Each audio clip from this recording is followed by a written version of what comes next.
Hello friends, online preparation में आप सभी का बहुत बहुत स्वागत है। और फ्रेंड्स, आज का जो वीडियो है वो है आपका कोड 502 का इम्पॉर्टेंट क्वेश्चंस हैं। और ये जो क्वेश्चंस हैं ये 10 नंबर वाले आपके हैं। तो चलिए आइए फिर देख लेते हैं वीडियो कौन कौन से क्वेश्चंस हैं। लेकिन उसके पहले यदि आपने चैनल को सब्सक्राइब नहीं किया है तो प्लीज़ जल्द से उसको आप सब्सक्राइब कर लें, वीडियो को लाइक करें एंड शेयर करें। चलिए आइए देख लेते हैं क्वेश्चन। तो फ्रेंड्स चलिए फर्स्ट क्वेश्चन ले लेते हैं। और पहला क्वेश्चन है, संज्ञानात्मक विकास के लिए शिक्षण पर टिप्पणी करना है आपको। यानी संज्ञानात्मक विकास क्या है शिक्षा के मामले में, इस पे आपको लिखना है। देखिए, हर बार हमने कहा है कि संज्ञानात्मक विकास जो है वेरी इंपॉर्टेंट है और इससे संबंधित बहुत सारे रिलेटेड क्वेश्चंस आ सकते हैं। और ये जो है आपका जो पियाजे हैं उनका है संज्ञानात्मक विकास। और यानी इसके जनक पूछे जाए तो पियाजे का है, इसके जनक पियाजे हैं। और संज्ञानात्मक विकास संज्ञानात्मक जो शब्द है इसका अर्थ क्या है, तो देखिए इसका जो शाब्दिक अर्थ है वो है जानने की कला। और सामान्यतः जानने समझने प्रक्रियाओं और सूचनाओं के उपयोग करने से संबंधित है तथा इसको मानसिक योग्यता या बुद्धिता के घटक के रूप में समझा जाता है। देखिए, संज्ञानात्मक जो विकास है एक बच्चे के ऊपर, एक पियाजे जो थे उन्होंने अपने 3 बच्चों के ऊपर इसका प्रयोग किया था। और ये जो विकास की अवस्था होती है उसके ऊपर किया था। यानी 0 से ले करके जो 14-15 साल तक के बच्चे होते हैं, यानी उम्र के हिसाब से जब वो बढ़ते जाते हैं तो किस उम्र में किस स्टेप पे वो क्या प्रक्रिया करते हैं, क्या वो समझते हैं, उनकी जानने की समझने की जो कला है वो कहाँ तक बढ़ती है, ये है आपका संज्ञानात्मक विकास है। हर एक के जैसे 0 से 2 साल के बच्चों के बीच में उन्होंने बताया कि कितनी वो सूचनाएं ग्रहण कर सकते हैं, कितना वो समझ सकते हैं, कितना वो जान सकते हैं। फिर 2 से 6 साल के बच्चे जो होते हैं वो कितना जानते हैं, कितना समझते हैं बातों को, हर एक चीज़ को। यही बताया गया है आपके संज्ञानात्मक विकास में, जिसका शाब्दिक अर्थ होता है जानने की कला। संज्ञानात्मक विकास बौद्धिक विकास से जुड़ी अवस्थाओं व प्रक्रियाओं से संबंधित है। देखिए, संज्ञानात्मक विकास के अनेक सिद्धांत हैं और इन सभी सिद्धांतों के बीच में पियाजे का सिद्धांत संज्ञानात्मक विकास की जन्म से लेकर 14-15 वर्ष की आयु तक की विस्तृत तस्वीर प्रदान करता है, जो जस्ट अभी हमने आपको बताया है। जबकि संज्ञानात्मक विकास चरम सीमा पर होता है और अवस्थाओं की श्रृंखला के अनुसार पियाजे ने संज्ञानात्मक विकास का अनुमान लगाया है तथा प्रत्येक अवस्था को कुछ निश्चित प्रकार के व्यवहारों और कुछ निश्चित तरीके से सोचने एवं समस्या समाधान के द्वारा इनकी विशेषता को बताया है। देखिए, मैंने इसका वीडियो अभी अपलोड किया है संज्ञानात्मक विकास पियाजे का। सिर्फ एक वीडियो में मैंने उनके संज्ञानात्मक विकास के बारे में ही बात की है, तो प्लीज़ आप वो वीडियो ज़रूर देख लीजिएगा। हालांकि ये जो आपका सेकंड सेमेस्टर स्टार्ट होता है उसमें आपका ये आता है, गणित सीखने में आता है ये संज्ञानात्मक विकास। लेकिन आपके इसमें भी दिया हुआ है 502 में जो है संज्ञानात्मक विकास के बारे में भी बताया गया है, तो उसी से मैंने क्वेश्चन लिया है। तो प्लीज़ एक बार वो वीडियो देख लीजिएगा, क्योंकि बहुत डिटेल में बहुत अच्छे से हमने उसको समझाया है, यदि आपने नहीं देखा है तो। सभी विशिष्ट अवस्थाओं की आयु को 4 विस्तृत अवस्थाओं के अनुसार समूहित किया गया है। यानी उन्होंने जो विकास की अवस्था है उसको 4 भागों में बांटा है। किस भाग में बांटा है, यानी उसका नाम क्या दिया और क्या एज दी है, आयु दी है। चलिए आइए देख लेते हैं। जैसे सबसे पहला उन्होंने संवेदी गत्यात्मक काल कहा।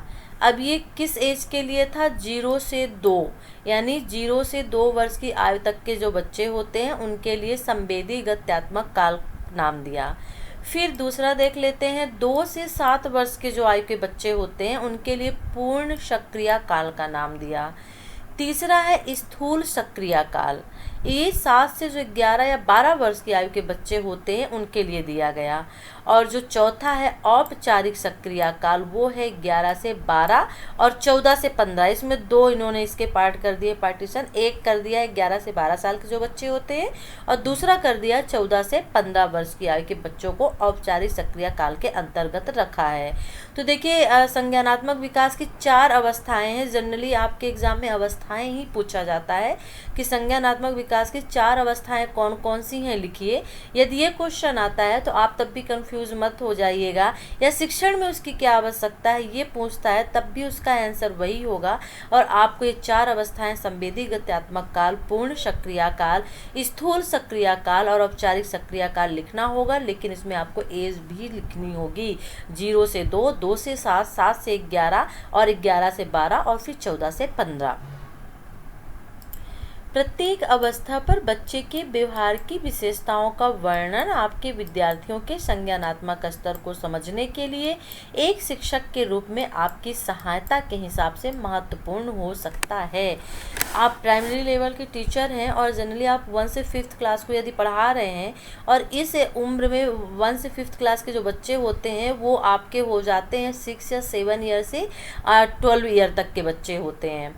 तो आप उनको किस तरह समझेंगे, उनके व्यवहार को किस तरह समझेंगे, उसमें कैसे विकासात्मक लेके आएंगे कि विकास उनका डेवलप हो, ये चीज़ समझने के लिए आपको सबसे पहले संज्ञानात्मक विकास को समझना होगा। हमारा नेक्स्ट क्वेश्चन है, अध्यापक केंद्रित उपागम की विशेषताओं की चर्चा करें। कि शिक्षण अधिगम के अध्यापक उपागम की कुछ महत्वपूर्ण विशेषताएं हैं जो निम्न हैं। पहला है आपका कि ज्ञान शिक्षक से बच्चे में पहुंचता है। टीचर जब आप पढ़ाते हैं बच्चों को तो ज्ञान जो होता है आप अपना ज्ञान बच्चों को देते हैं, वही है कि ज्ञान शिक्षक से बच्चे में पहुंचता है। अधिगम की अपेक्षा ध्यान शिक्षण, सूचना, प्रेषण, निर्देशन पर केंद्रित किया जाता है। और तीसरा है आपका औसत विद्यार्थियों को ध्यान में रखते हुए विषय वस्तु एवं शिक्षण विधि अध्यापक के द्वारा सुनिश्चित की जाती है। शिक्षण के दौरान व्यक्तिगत विद्यार्थी की रुचि और आवश्यकताओं का मुश्किल से ध्यान रखा जाता है और शिक्षक के द्वारा निर्देशित या पढ़ाई गई वस्तु को सकारात्मक रूप से सुनने, पढ़ने, लिखने आदि पर बल दिया जाता है। कक्षा क्रियाकलाप में विद्यार्थी की सहभागिता अध्यापक द्वारा तय की जाती है। अधिकतर स्थितियों में अध्यापक बच्चों को विचारों के आदान प्रदान में, अंताक्षरी एवं चर्चा में कम ही अवसर देते हैं। अध्यापक मुख्य विषय वस्तु को पूरा करने से ही संबंध रखते हैं। अध्यापक केवल ठीक उत्तर पर ही ध्यान देते हैं और कक्षा प्रबंधन पूर्ण रूप से अध्यापक पर, उसके अनुभवों की योग्यताओं और कभी कभी उसकी मर्जी एवं भावनाओं पर निर्भर करता है। कक्षा अनुशासन के सिद्धांत एवं कक्षा में उनका पुनर्वलन पूर्ण रूप से अध्यापक नियंत्रित होता है और कक्षा विद्यालय में अनुशासन का प्रभाव चिन्ह यही है कि विद्यार्थी अध्यापक के प्रति पूर्णतः आज्ञाकारी रहें। उत्साह वर्धन के जो बाह्य तरीके होते हैं, जैसे तारीफ करना, पीठ थपथपाना, इनाम और सजा आदि समान रूप से अध्यापक के द्वारा प्रयोग किए जाते हैं। बाह्य और आंतरिक 2 तरीके होते हैं। ये आपके जो 3 नियम हैं, अभ्यास का नियम, प्रभाव का नियम और त्रुटि का नियम, इसके अंतर्गत देखिए आते हैं 2 चीज़ आती हैं। एक तो आता है आपका पुरस्कार और दूसरा आता है सजा, ठीक है ना। ये जो आपके थॉर्नडाइक के 3 नियम है उसके अंतर्गत आता है। ऑलरेडी हमने वीडियो बनाया है तो आप देख लीजिएगा। नेक्स्ट क्वेश्चन देख लेते हैं जो कि इम्पोर्टेंट ये भी है आपका कि कक्षा कक्ष में बैठने की व्यवस्था का स्वरूप कब और कैसा हो। तो देखिए जनरली कक्षा कक्ष में बैठने की जो व्यवस्था होती है वो टीचर ही करते हैं, हम और आप ही करते हैं।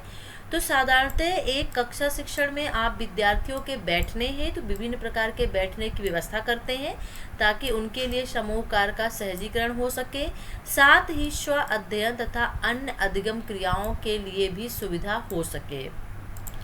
एक कक्षा स्थिति में बैठने की व्यवस्था की प्रकृति तथा प्रकार अधिगम क्रियाओं की आवश्यकता पर निर्भर करती है, परंतु बहुकक्षा स्थिति में उपयुक्त बैठने की व्यवस्था एक प्राथमिक आवश्यकता है। यह केवल विभिन्न कक्षाओं के एक ही कक्ष में बैठने के कारण उत्पन्न व्यवधान को कम करने के लिए नहीं, बल्कि विभिन्न कक्षाओं में भिन्न भिन्न गतिविधियों के संगठन तथा शिक्षण अधिगम को प्रभावी बनाने हेतु उपयुक्त वातावरण निर्माण के लिए भी आवश्यक है। देखिए बहुकक्षा में बैठाने की व्यवस्था इस बात पर भी निर्भर करती है कि आप कौन सी अधिगम क्रियाओं की योजना बनाते हैं और कुछ स्थितियों में आप जिन कक्षाओं को संभालते हैं उनके यानी सबके कक्षाओं के लिए एक सी गतिविधियों का नियोजन करते हैं। देखिए यहाँ पे वर्ड बार बार आ रहा है बहुकक्षा।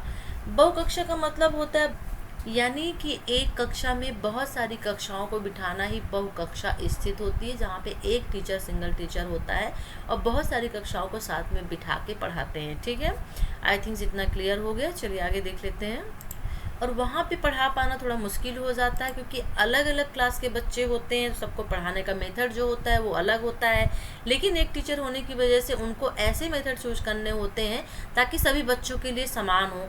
कुछ अन्य परिस्थितियों में आप अलग अलग समूहों के लिए अलग अलग क्रियाकलाप आयोजित कर सकते हैं, जिन्हें छोटे समूह में संचालित किया जा सके। अतः आवश्यक है कि आप बहुकक्षा स्थिति में बैठने की व्यवस्था सावधानी पूर्वक तथा न्यायपूर्ण तरीकों से कर सके, सभी बच्चों को आप पढ़ा सकें। वीडियो कैसा लगा ज़रूर बताइएगा। वीडियो को लाइक करिए एंड शेयर करिए। चैनल को सब्सक्राइब नहीं किया है तो प्लीज़ इसको सब्सक्राइब कर लीजिए। चलिए फिर नेक्स्ट वीडियो के साथ फिर मिलती है, तब तक के लिए take care, bye and good night.